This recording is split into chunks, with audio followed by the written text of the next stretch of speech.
The following is a presentation of the Eagles Sports Network. Obviously, today was not the kind of game. Take outcome out of it. It's not the kind of performance or game that we're proud of on any level.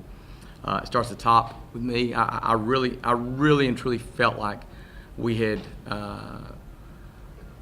made the right decisions in terms of preparation, and I really felt like our plan was accurate. But we really had obviously a problem executing that and seeing it through. And credit goes to Lincoln Memorial. I mean, I don't want to make this sound like that they're not an absolutely unbelievably competitive, well-coached team with outstanding players, because they are. However, I just think that we, for whatever reason, did not perform even close to the level that I know that we can perform and have performed this year. I just told our players, this is the second time this year that I've made a comment in terms of what defines us, and this game is definitely not one that we're going to be defined by. I'm embarrassed personally for the performance and take full responsibility, whatever that may mean. But I still think that we've had a really solid season, and I'm proud that we did make it to this part of the tournament. Sawyer, you close up your career 12th on the all-time scoring list, past Antoine Davis with your performance out there today. What's that mean to finish where you do on the all-time scoring list? It means a lot, just being on that list with those people, but I just wish we could have done it on a better day with a better performance. Bird, you weren't your normally efficient self, 5 of 17 from the floor. What did LMU do to limit your efficiency today? They just play steady D, to be honest. I had some open looks, and I guess some of them didn't. They just didn't fall in, and some of them was contested, but that's basically it. And just didn't have no good looks at it. Chuck, started the game up 9 to 4 and made 4 of your first 5 shots, and then you go 5 of 25 the rest of the half. Yeah.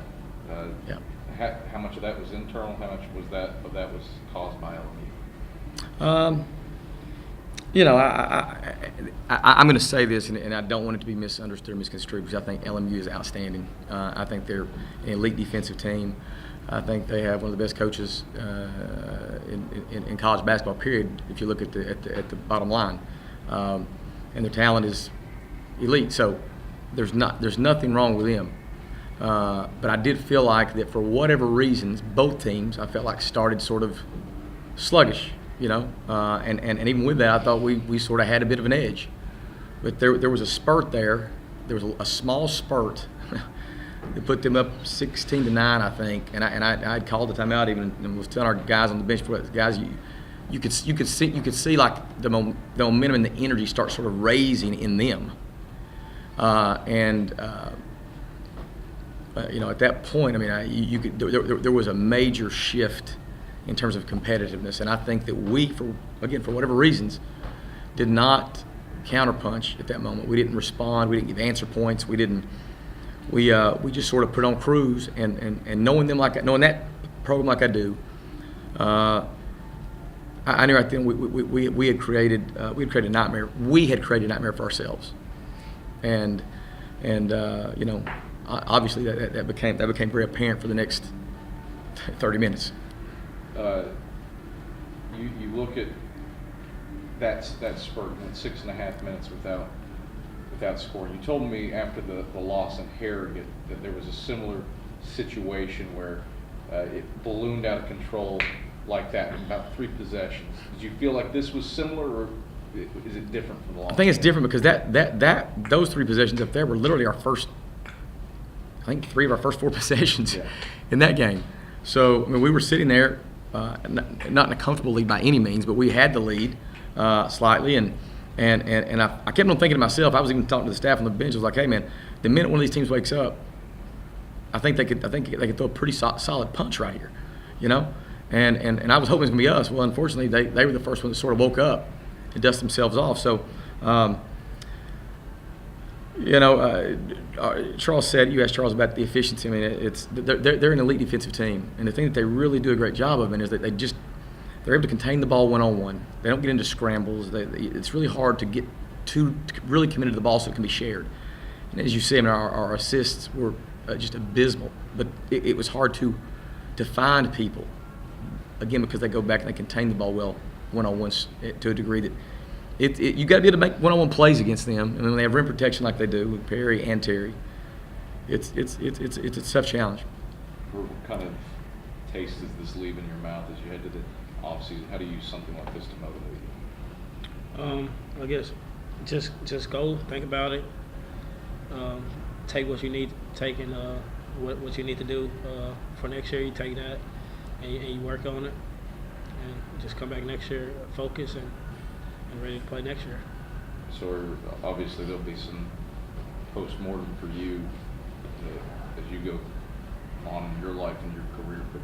But how do you sum up your 4 years at Carson-Newman? It's been really enjoyable.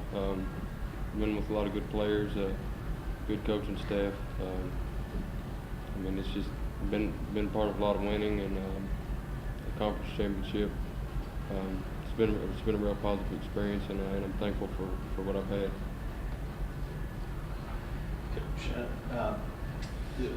Cap talked about it, but there was a stretch where it just seemed like that so many balls were coming up short. I don't remember anything like that ever happening with you guys before.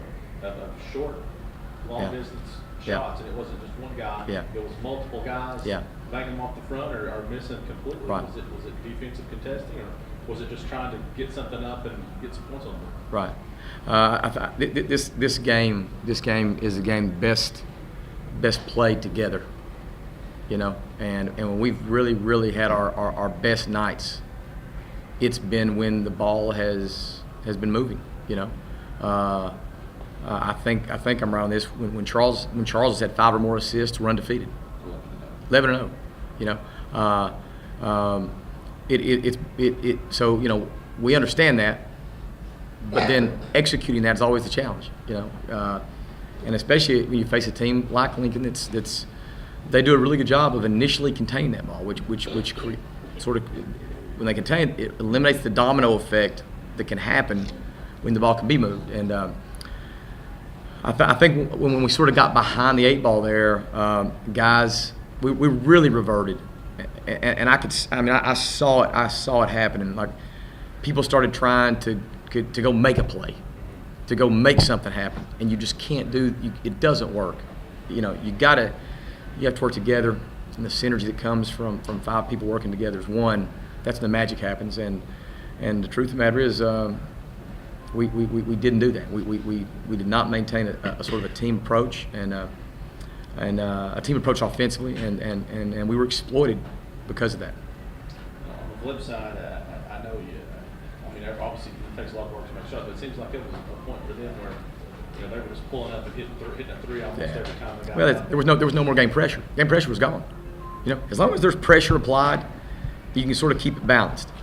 But the minute they got that thing, I don't know, in double digits, that was my greatest fear. That's what I told those guys. I said, hey man, we've created a nightmare, and it got to a point where, in all honesty, I was like, guys, look, the game is over in terms of winning and losing. That's not where we're at with this anymore, because they have no pressure on them to win or lose. There is none of that. So they're playing free and easy. They're just playing free and easy, and that's why it's so important against a team like Lincoln that's so talented. You've got to limit their spurts. You have to limit their spurts, and they got one sort of there relatively early the first half, and we literally never recovered from it. Cam talked a little bit about, or just talked to Charles a little about Texas Mount and things. This is a young team. You've got a lot. I mean, losing one senior. Yeah. I mean, 19-win team with everybody coming back, plus whoever you're adding. Right. I mean, you've got to. I mean, I know today hurts, but I think that you and the kids you got coming back have to feel good about where you're going to be starting out next year.